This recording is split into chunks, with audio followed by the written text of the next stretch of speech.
An entire generation of fashion brand people think of China as equivalent to outsourcing. Times are changing. Bob McKee of Lawson was among the first to use China in the early 1980s. Well, Bob McKee joins us here in Hong Kong, the center of the fashion industry, as he used to call it. And Bob, looking at the problems that are besetting the industry at the moment, you've got the appreciation of the renminbi and you've got higher labor costs as well.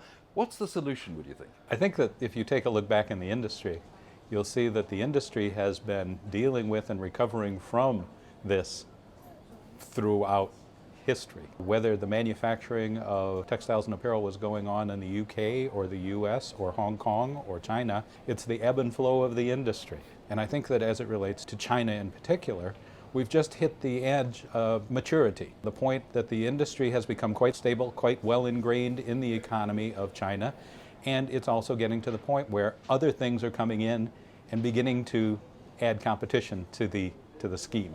So which are China's competitors at the moment? Is it Vietnam? Is it Cambodia?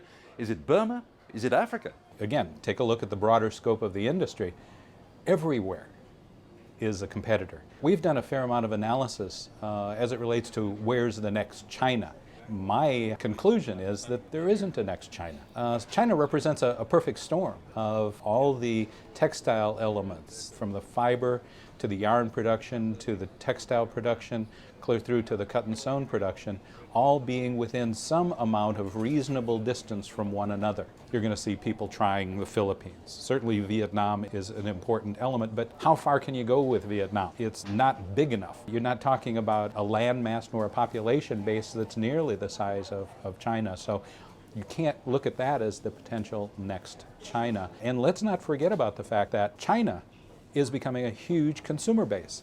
You have both China and India with half the world's population or more, 2/3 of the world's population, that are becoming very consumer oriented and consumer focused. So you've got a lot of goods that are going to move inside China and perhaps from other places to China for consumers.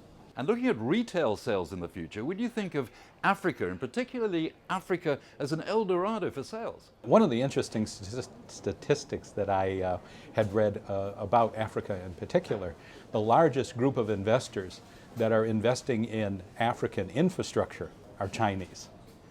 The Chinese investors, the Chinese private equity venture capital companies, the Chinese construction companies are investing in African infrastructure. You used to say that Hong Kong was the center of the fashion industry. Do you still think that? Oh, of course I do. Of course I do. I think that perhaps even more. I think that frankly today Hong Kong has taken on even more of a role, not just a design element, not just an element of the emotional side, but truly the element of the business side. I think it's become ever more important to the business side of the fashion industry than it's ever been. A central business district? Yes, without a doubt. A central business district. Hong Kong has always been one of the centers of business. Business is an important part. How do you say thank you in Hong Kong when somebody is pouring your tea? You do this so you don't have to stop talking about business. It's very important that you never stop talking about business.